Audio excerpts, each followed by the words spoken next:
My daughter-in-law pointed at me during my own backyard barbecue and said, "You don't belong here." Everyone went silent. Then the mayor stood up and asked one question that wiped the smile off her face. "Do you even know who she is?" But that was only the beginning, because after that day, I stopped waiting for respect and started changing the locks. Chloe's champagne glass slipped from her hand and shattered against the patio floor, silencing the entire backyard. A second earlier, my daughter-in-law, Chloe, had been laughing with her friends near the barbecue grill. She had spent the afternoon acting as if my backyard belonged to her, introducing people, rearranging chairs, and treating me like an elderly guest who had wandered into the wrong party. Mayor Thomas sat at the opposite table beside two neighbors from the community board. I had invited him because he had known me for years, long before Chloe ever walked into my house. He was not there as a politician that afternoon. He was there as an old friend of the neighborhood. "You don't belong at this BBQ," Chloe sneered, her voice cutting through the warm Saturday afternoon air. "Go inside. Let us have our space." I stayed quiet. I slowly stirred my iced tea, letting the cubes clink against the glass. I did not cry. I did not argue. I just watched her entitled, arrogant smile. Then Mayor Thomas stood up from the opposite table. He placed his napkin down. "Do you even know who she is?" he asked, his voice steady and sharp. Her smile vanished instantly. "My son." Mark froze by the cooler, holding a pair of metal tongs. "She is just Mark's mother," Chloe stammered. Looking around at her silent friends, Mayor Thomas's expression hardened. "She is the woman who funded the neighborhood community center," he said. "Half the people at this barbecue have benefited from her generosity, whether they know it or not. And you just told her she did not belong in her own backyard." I took a slow sip of my tea. The barbecue was supposed to be a simple gathering at my house. My house. When Mark and Chloe moved in 4 months ago to save money, I gave them the upstairs guest rooms. I expected basic respect. Instead, I got a daughter-in-law who slowly tried to erase me from my own home, replacing my furniture, ignoring my schedules, and treating me like an unpaid maid. Mark, always avoiding conflict. Just let her do it. I placed my glass on the table, the condensation leaving a perfect water ring. The silence on the patio was deafening. Everyone stared at me. Chloe looked at Mark for help, but he looked away, utterly embarrassed. I realized right then that my quiet patience had been mistaken for severe weakness. That was the moment Chloe's humiliation turned into resentment. She did not apologize. She did not lower her eyes in shame for long. Instead, I saw something colder settle across her face. She had been exposed in front of people she wanted to impress, and I knew she would try to punish me for it inside my own home. It was time to permanently change the rules of this household. How far would she push? The morning after the barbecue, Chloe avoided my eyes, angry that Mayor Thomas had corrected her in front of her friends. She left a long grocery list on the marble counter, expecting me to do her shopping as usual. The list included expensive organic meats, imported cheeses, and 2 bottles of premium wine. At the bottom, she had written, "Need these by 5. She left no money. For 4 months. I had paid the bills and food while Mark supposedly saved for a house. Even as Chloe received daily clothing packages, I picked up the grocery list and dropped it directly into the trash can. I drove to the local supermarket and bought exactly what I needed for myself, a piece of fresh salmon, some asparagus, and my favorite coffee beans. When I returned, I placed my items in my designated crisper drawer. At 5:30, Chloe walked through the front door, complaining loudly about the traffic. She dropped her designer purse on the sofa and marched into the kitchen. She opened the refrigerator door. The silence was immediate. Where are the groceries? She demanded, turning to look at me. I was sitting at the kitchen island, reading the evening newspaper. I bought my groceries, I answered calmly, turning a page. But I left you a list. She raised her voice. You left a list, but you forgot to leave your money. I replied without looking up. Mark and I are trying to save, she argued, crossing her arms tightly. Your savings are not my financial responsibility, I stated flatly. You both work full-time. You can buy your own food. She stood there, completely stunned by my refusal. Would Mark try to step in and save her? Mark came home an hour later. Chloe immediately started complaining to him in the hallway. I could hear her muffled voice accusing me of starving them. Mark walked into the kitchen, looking exhausted and uncomfortable. Mom, Chloe said you refused to buy groceries. He mumbled, rubbing the back of his neck. I refused to pay for them. I corrected him. You are 30 years old. Mark, you have a job. Buy your own dinner. He sighed heavily. We just didn't budget for groceries this week. Can I just use the emergency credit card you gave me 3 years ago? When Mark was struggling, I gave him an emergency credit card linked to my primary account. I had completely forgotten about it until last week, when I reviewed my monthly statements and saw hundreds of dollars spent on cosmetics and restaurant meals. No, I said smoothly. I canceled that card this morning. Mark blinked in confusion. You canceled it. Why? Because designer makeup and brunch dates are not emergencies, I replied. I closed my newspaper and looked at him directly. You two are living here rent-free. The least you can do is feed yourselves. Chloe walked into the kitchen, her face red with anger. You can't just cut us off without warning, she yelled. Actually, I can. It is my money, I said, my voice completely level. I didn't raise my tone. I didn't show any anger. I just stated a solid fact. Chloe grabbed Mark's arm. Do something, she hissed. Mark looked from her to me, entirely helpless. He pulled out his phone and ordered a pizza with his own debit card. They ate in the living room, whispering angrily to each other. I enjoyed my salmon in the quiet kitchen. I had taken back the financial reins, but they still thought they owned the house. What would be their next move? The following Tuesday, I woke to running water in my first-floor master bathroom. Chloe had been sneaking in for my expensive shampoos and garden tub, claiming the upstairs water pressure was bad. I walked into my bathroom and found her applying my moisturizer to her face. Chloe, please use the bathroom upstairs, I said firmly. She rolled her eyes. The water heater upstairs takes too long. Besides, you're just sitting around the house all day. You don't need to get ready for anything. The sheer entitlement in her voice was staggering. She pushed past me, leaving her damp towel crumpled on my vanity chair. I did not argue. I called a locksmith, and by noon, my master suite and home office had new deadbolts. When Chloe came home that evening, she headed straight for my bathroom with a face mask in her hand. I heard the handle jiggle. Then I heard it jiggle again, much harder. Mom, the door is stuck, she called out. I walked out of the kitchen, holding a mug of hot tea. It isn't stuck. It's locked, I told her. She stared at me, her mouth slightly open. Why is it locked? She demanded. I took a slow sip of my tea. Because this is my private space. From now on, you stay upstairs. How would she handle the boundary? Locking my doors infuriated Chloe, but I ignored the slamming and took the next practical step. They used the internet and premium channels I paid for as if my house were a free hotel. On Friday morning, I changed the Wi-Fi password, restricted router access, and canceled the premium movie channels. That evening, Chloe and Mark settled onto the living room couch with a bowl of popcorn, ready to watch their favorite series.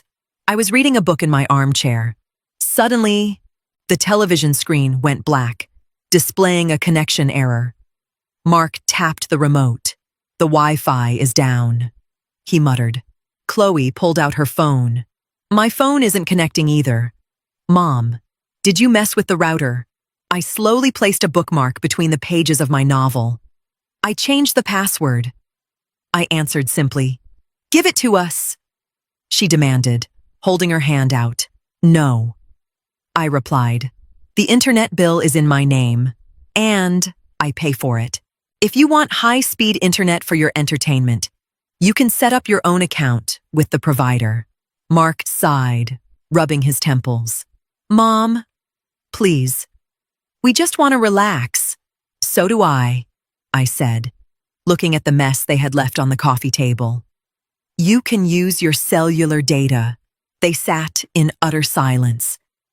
The realization was finally hitting them. For the first time, convenience was no longer free. A week passed, without my money funding their lifestyle and without the internet distracting them. The tension in the house grew thick. Chloe was forced to buy her own groceries, which meant they ate a lot of cheap pasta. The living room, however, was becoming a disaster zone. Empty cups, dirty socks, and mail piled up on the tables. Chloe intentionally stopped cleaning the common areas, assuming I would eventually cave and clean it myself. I refused. I kept my bedroom, my office, and my side of the kitchen spotless. I let their mess accumulate. On Sunday morning, I drafted a very simple document. It was a household agreement. It outlined basic rules: clean up your own dishes immediately, keep personal items in your own rooms, and a monthly utility contribution of $400. I printed 2 copies and laid them on the dining table. Beside the agreement, I placed a City Hall invitation from Mayor Thomas for the community center donor ceremony. When Mark came down for coffee, I pointed to the paper. "Read it," I said. He scanned the document, his face falling. $400. "Mom, we are saving up. You are living in a 4-bedroom house in a safe neighborhood. $400 barely covers your water and electricity," I stated logically. "If you cannot afford it, you need to find an apartment." Chloe walked in, saw the paper, and scoffed. "We are family. You shouldn't be charging us rent. I am charging you for your consumption," I corrected her. "You are adults. I am not your maid, and I am not here to fund your lifestyle. I am your mother, and I require respect in my home. If you sign it, you pay on the 1st of the month. If you don't, you have 30 days to move out." I didn't wait for them to argue. I picked up my car keys and walked out the front door to go to the farmer's market. I left them staring at the cold, hard reality on the table. Would they finally take responsibility? When I returned from the market, Mark was sitting alone on the front porch. He looked defeated. "Chloe is packing a bag," he said quietly as I walked up the steps. "She says she is going to stay with her sister for a few days." I didn't show any emotion.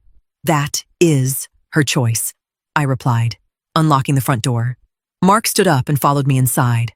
"Mom, why are you doing this? You're tearing us apart." I stopped in the hallway and turned to face my son. I had loved him his entire life, but I realized I had coddled him far too much. "I am not tearing you apart. Mark, I am forcing you to stand on your own 2 feet," I said firmly. "You let your wife walk all over me in my own home. You let her insult me at the barbecue. You let her use my money." Mark looked down at the floor. "I just hate arguing," he whispered. "Avoiding an argument doesn't fix the problem. It just shifts the burden onto someone else." I told him, "You shifted the burden onto me. You allowed her to treat me like a stranger." Chloe came stomping down the stairs, dragging a small suitcase. She glared at me. "I hope you are happy," she sneered. "I am perfectly content," I answered smoothly. Are you coming, Mark? She demanded. Mark looked at his wife, then at me. For the first time in his life, he had to make a real decision without a safety net. No, Mark said softly. I'm staying here. We need to save money. Chloe. We can't afford a hotel or paying rent to your sister.